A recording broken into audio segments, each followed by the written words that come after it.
some cases of serious eye infection have emerged in patients post-COVID. Endogenous fungal endophthalmitis is white fungus in the eyes that can even lead to blindness if it's left unchecked. These cases to follow intensive steroid therapy in severe COVID cases, like in the cases of black fungus that we've seen. Well, to talk more about this, we're now joined by Dr. Darius Shroff, retina surgeon and medical director, Shroff Eye Center, and Dr. Ritesh Narula, senior consultant ophthalmologist, Center for Sight, New Delhi. Their article on this issue has also been published in the Indian Journal of Ophthalmology. Thank you so much, doctors, for joining us. Dr. Shroff, first, if you could tell us about this particular case and how common is it? Thank you so much, Gargi. What I would like to mention is that this is a very rare entity. And before COVID also, we were seeing it, but we would see 1 or 2 cases in a year. But in the last 1 year, we've seen a real upsurge in these cases. And still, it's a very rare disease. But what was worrying was all these patients were patients who recovered from COVID-19. They'd undergone prolonged steroid therapy for the same.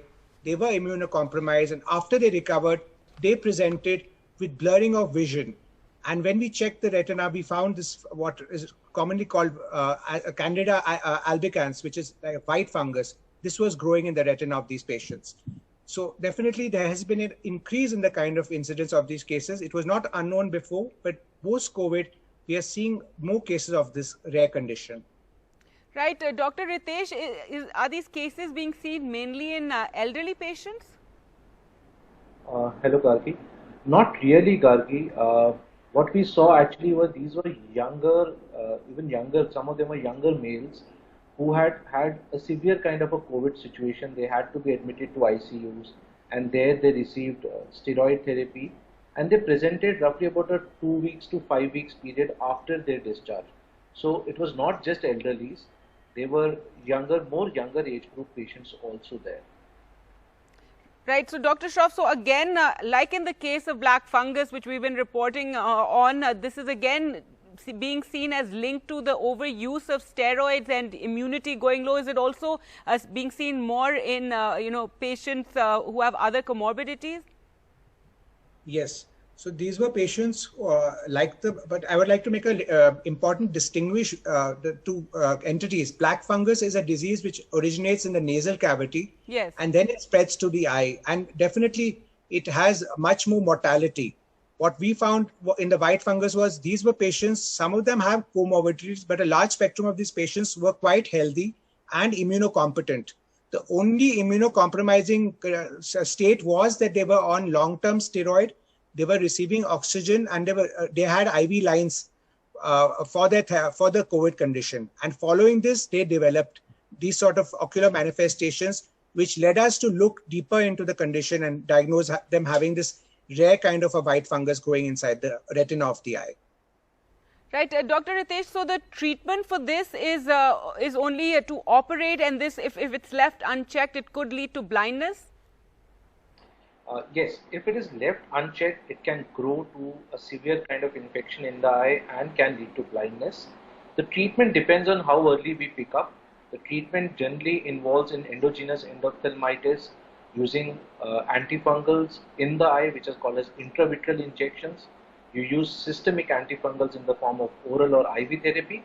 And if the condition is worsening and the condition of the retina or the eye is going more, is not getting controlled with this, we need to operate, do a surgery called as vitrectomy, where we remove the gel of the eye and along with it the fungal infection from the eye and give antibiotics to the patient. All right, so it's important to catch it early. Dr. Shroff, if you could tell us, have cases like this been reported in other parts of the country or other parts of the world? Yeah, so it's a good question. So initially, when we started seeing our cases, we weren't aware of it. But now that I'm speaking to colleagues, so some of my colleagues in Bombay, Pune have reported such cases and have published also. And there's a large series from Hyderabad and also some colleagues in Ahmedabad and Bangalore. So all over the country, it's not a very high number, maybe 50, 55 odd. But I think this might increase. So we need to be aware of it and keep an eye out. Even we don't need to panic about it, but we need to be aware of it and keep an eye out all across the country, because this is not phenomena restricted to Delhi, etc. It is happening all over. Right, you can just imagine, especially in rural parts of the country where it could even be missed. Dr. Ritesh, if you could take us through what are the symptoms, what are the early signs that you have this, and clearly after recovering from COVID, patients need to be alert, especially if they were hospitalized and had a very severe disease and underwent extensive steroid treatment. So what I would request or for the general population is, if post recovery of COVID or after being through COVID, if at any time you feel that you have blurring of vision, or you feel floaters or black spots moving in front of your eye much more than normal, or your vision starts to become hazy, do not attribute and start home therapy. Do not consider this normal. Get yourself examined by an eye specialist, preferably a retina specialist, who can examine your retina, look for signs of fungal infections in the eye, and then accordingly refer and manage you.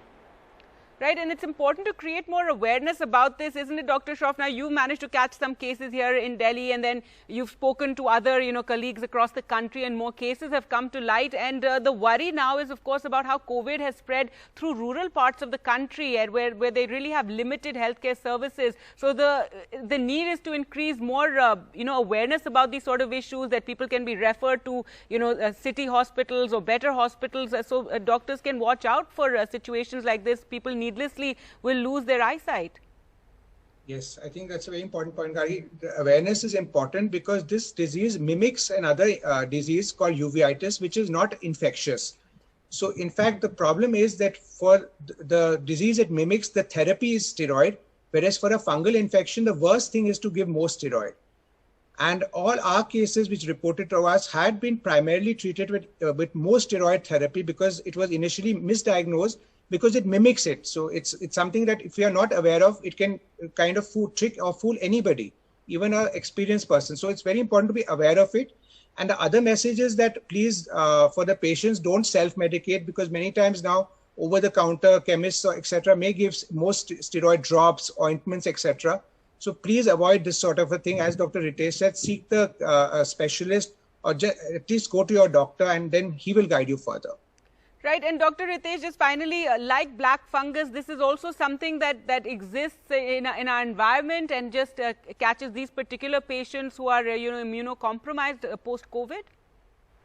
Very rightly put, Gargi. In India, because of the kind of atmosphere we have, the hot and humid kind of a climate that we have, fungus is a known entity.